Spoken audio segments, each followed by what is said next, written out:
جب حضرت مہدی کی قیادت میں مسلمان صاحب ایمان اہل عرب یہودیوں اور عیسائیوں کی طاقت سے ٹکرائیں گے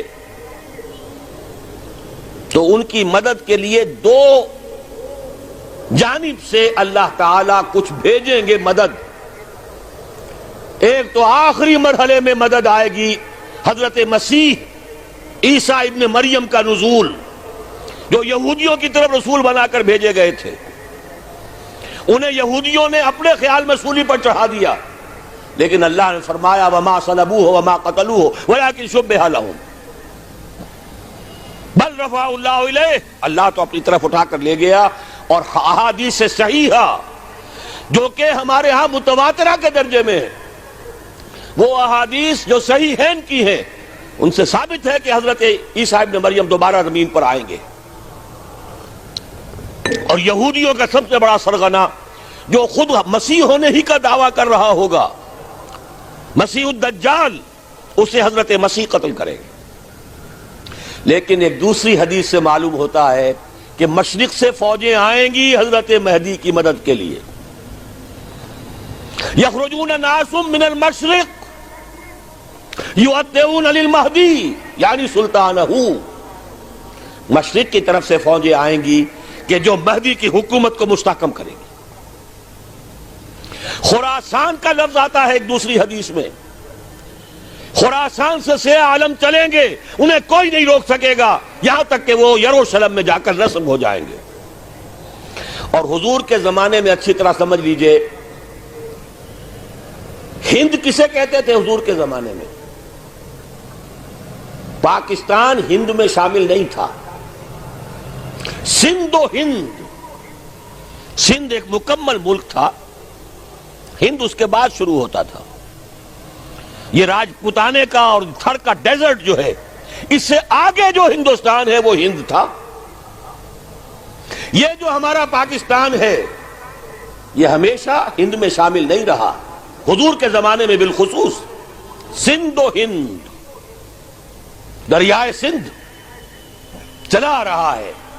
یہ ساری ٹریبیوٹریز جو پنجاب کے اندر اس کی ہیں، یہ سب ایک علیحدہ ملک ہے جو اس زمانے میں سندھ کہلاتا تھا. اور نمبر 2 یاد کیجئے، اس زمانے میں خراسان ایک علاقہ تھا جس میں موجودہ افغانستان کا 2/3، تھوڑا سا حصہ ایران کا، اور جہاں تک میں تحقیق کر سکا ہوں آج تک پاکستان کا بھی علاقہ، خاص طور پر مالاکنڈ ڈویژن جو اس خراسان میں شامل ہے. خراسان سے سیاہ عالم چلیں گے جو جا کر یروشلم میں نصب ہوں گے. یہاں بھی ایک نقطہ نوٹ کر لیجئے، پہلے بھی یروشلم ہم سے چھینا تھا. کس نے چھینا تھا؟ عیسائیوں نے، کروسیڈرز. واپس کون لیا؟ کس نے لیا؟ عربوں میں دم نہیں تھا، عرب عیاشیوں کی وجہ سے کھوکھلے ہو چکے تھے. واپس لینے والا صلاح الدین ایوبی، کرد خون. اب دوبارہ یروشلم لیا جا چکا. چھینا کن سے گیا؟ عربوں سے. عرب واپس لے سکتے ہیں؟ کوئی اندیشہ اگر ہو سکتا تھا عراق کے بارے میں کہ شاید اس کے ایٹمک دانت نکل آئے، جو سازش کی گئی، جس طرح اس احمق اور پاگل صدام حسین کو دام میں پھنسایا گیا. صدام 100 جال، دام کہتے ہیں جال کو، 100 اس میں جو پھنسا ہے تو اگلا پچھلا کھایا پیا سب اگلوا لیا. اور ہے ہی کون؟ اس کے پاس ایٹمک ہتھیاروں کا ذخیرہ موجود ہے، اور کسی کے وہ ایٹمک دانت بھی نکلنے نہیں دے رہے. پاکستان کے اوپر کتنا دباؤ، اور ہمیں نہیں پتا کتنا کچھ دباؤ قبول کیا جا چکا. یہ تو سبھی مانتے ہیں. کیپ کر دیا گیا، روک دیا گیا، آگے تو نہیں بڑھ رہا، یہ تو سبھی مانتے ہیں. رول بیک بھی ہو گیا یا نہیں کچھ پتہ نہیں. لیکن کسی صورت یہ نہیں تسلیم کریں گے، قبول کریں گے کہ کسی مسلمان ملک کے پاس ایٹم بم آ جائے. یہودیوں کے پاس ذخیرہ موجود، سب جانتے ہیں. بہرحال یہ جان لیجئے اس علاقے سے امید ہوتی ہے سندھ اور خراسان. حالات بہت خراب ہیں ہمارے، اور حالات بہت خراب ہیں افغانستان کے بھی، لیکن حالات کے بدلتے اللہ تعالیٰ کی مشیت کے تحت دیر نہیں لگا کرتی. سیرت نبوی میں مجھے نظر آتا ہے سن 10 میں 10 نبوی ہجرت سے 3 سال پہلے 2.5 سال پہلے کہیں سے کوئی امید کی کرن نظر نہیں آتی تھی کہ عرب میں اسلامی حکومت قائم ہو جائے گی. 10 برس ہو چکے محمد الرسول اللہ کو دعوت دیتے ہوئے، اور ابھی تک بمشکل 125 آدمی ہے. اپنے بل پر اپنے طاقت پر مکے میں رہ بھی نہیں سکتے.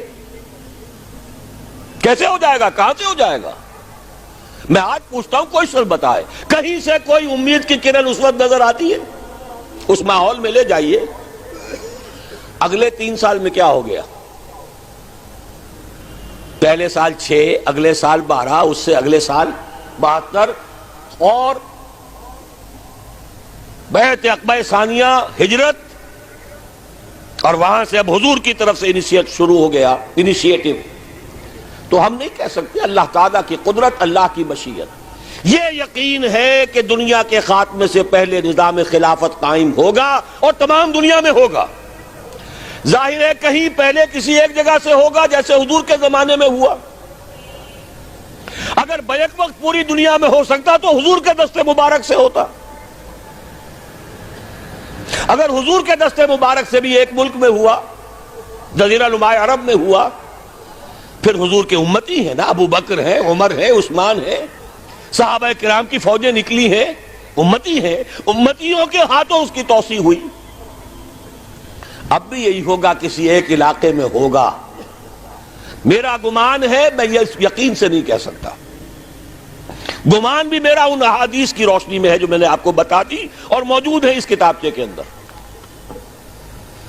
علامہ اقبال نے بھی انہی کے حوالے سے کہیں کہا ہے، میرے عرب کو آئی ٹھنڈی ہوا جہاں سے، میرا وطن وہی ہے، میرا وطن وہی ہے. اس علاقے سے کچھ ہونے والا ہے اور ہوگا انشاءاللہ. میری زندگی میں نہ ہو، آپ کی زندگی میں نہ ہو، کوئی پرواہ نہیں. حضرت حمزہ تو شہید ہو گئے غزوہ احد میں. 5 سال کے بعد حضور مکے میں داخل ہوئے ہیں فاتح کی حیثیت سے. حضرت حمزہ کی نگاہوں نے، ان آنکھوں نے تو نہیں دیکھا، عالم ارواح میں اللہ نے کیا مشاہدہ کرایا ہوگا انہیں، وہ تو ہمیں معلوم نہیں. بعض صحابہ شہید کر دیے گئے مکے ہی میں. بہت بڑی کامیابی. اپنی جان لگا دیں، اپنے آپ کو کھپا دیں، اپنے آپ کو مٹا دیں. جس طرح روڑی کوٹ کر بنیادوں میں بھر دی جاتی ہے، ہماری ہڈیوں کا چورا بنا کر اور ہمارے خون کے اندر اسے گوندھ کر اگر وہاں ڈال دیا جائے، اس سے بڑی سعادت کوئی نہیں. اس پر تعمیر ہو خلافت علی منہاج النبوہ کی، ہم اس کی بنیاد کے اندر دفن ہو جائیں، یہی بہت بڑی سعادت ہے. لیکن یہ ہوگا. میں نے عرض کیا تھا کہ یقین ہے مجھے کہ ہوگا، اور ہر صاحب ایمان کو یقین ہونا چاہیے کہ ہوگا. باقی یہ کہ یہ آثار ہیں اور احادیث بھی ہیں، اور 400 برس کی تاریخ بھی بتاتی ہے کہ یہیں سے ہوگا. 1000 برس تک سارے مجددین امت عالم عرب میں پیدا ہوئے. 11ویں صدی کا مجدد اعظم شیخ احمد سرہندی کہاں دفن ہے؟ سرہند میں، ہندوستان میں. 12ویں صدی کا مجدد اعظم شاہ ولی اللہ دہلوی کہاں دفن ہے؟ دہلی میں. 13ویں صدی کا مجدد اعظم سید احمد بریلوی، ان کی تو قبر بھی معلوم نہیں، لیکن ان کا خون جذب ہوا دریائے کنہار میں، اور ان کے سینکڑوں ساتھیوں کی لاشیں اس بالا کوٹ کے مقام پر. 14ویں صدی کے مجدد اعظم شیخ الہند، لیکن ان کے ساتھ ساتھ اتنے اعظم رجال علامہ اقبال جیسا مفکر، مولانا مودودی جیسا مصنف، مولانا الیاس جیسا مبلغ، کہیں اور ہمیں دکھا دیجئے آپ۔ میں کل کہیں عرض کر رہا تھا، دیکھیے پہلے جو ہے 1000 برس تک ہر خیر ہندوستان میں باہر سے آ رہا تھا۔ معین الدین اجمیری باہر سے آ رہے ہیں، شیخ علی حجویری باہر سے آ رہے ہیں، سندھ میں جتنے اولیاء دفن ہیں سب کے سب باہر سے، ایران سے چلے آ رہے ہیں۔ لیکن جیسے ہی 11ویں صدی شروع ہوئی، ریورس ہو گیا آرڈر۔ اب سلسلہ مجددیہ نقشبندیہ اب ہندوستان سے نکل کر پھیل رہا ہے۔ پورا افغانستان، پورا ترکستان، تمام یہ ترک ریاستیں جو آزاد ہوئی ہیں ابھی USSR کے خاتمے کے بعد، یہاں تک کہ سائپرس، جزیرہ قبرص، پورا ترکی جو اب بھی ہے موجودہ ترکی، سلسلہ مجددیہ نقشبندیہ کہاں سے چلا؟ ہندوستان سے پھیل گیا پورے عالم اسلام میں۔ مفکر، علماء دین کا اور تمام علوم دینی کا مجدد شاہ ولی اللہ دہلوی، خالص ترین جہاد فی سبیل اللہ دور صحابہ کے بعد جماعت مجاہدین جام شہادت نوش کیا، سینکڑوں ہمارے مجاہدین۔ پھر 14ویں صدی میں اقبال جیسا مفکر، مودودی جیسا، دوبارہ دوہرا رہا ہوں، مصنف، مولانا الیاس جیسا مبلغ، مجھے تو کہیں نظر نہیں آتا۔ تمام مسلمان ممالک آزاد ہوئے، کہیں اسلام کا نام نہیں لگا، نہ سیوکارنوں نے نعرہ لگایا، نہ کہیں کسی اور نے نعرہ لگایا۔ عربوں نے بھی عرب نیشنلزم کا نعرہ لگایا، اسلام کا نعرہ نہیں۔ تحریک پاکستان میں نعرہ لگا، پاکستان کا مطلب کیا؟ لا الہ الا اللہ۔ صبح عرض کر چکا ہوں، تحریک خلافت پوری دنیا میں کہیں نہیں، صرف بر عظیم پاک و ہند میں۔ اور کیسی تحریک خلافت کہ ہندو شریک ہوئے، گاندھی شامل ہوا، پورے ہندوستان کو جس نے گنجا دیا۔ یہ دوسری بات ہے کہ جب خود مصطفیٰ کمال نے ختم کر دیا تو اب کیا کرتے؟ مدعی سست گواہ چست۔ نوٹ کرنے کی بات ہے، کچھ آثار ہیں، 400 سال کی تاریخ ہے، بتا رہی ہے پاکستان کا قیام خود ایک معجزہ۔ یہ ساری چیزیں مشیت ایزدی میں کسی بڑے خیر کا پیش خیمہ ہے، مقدمہ۔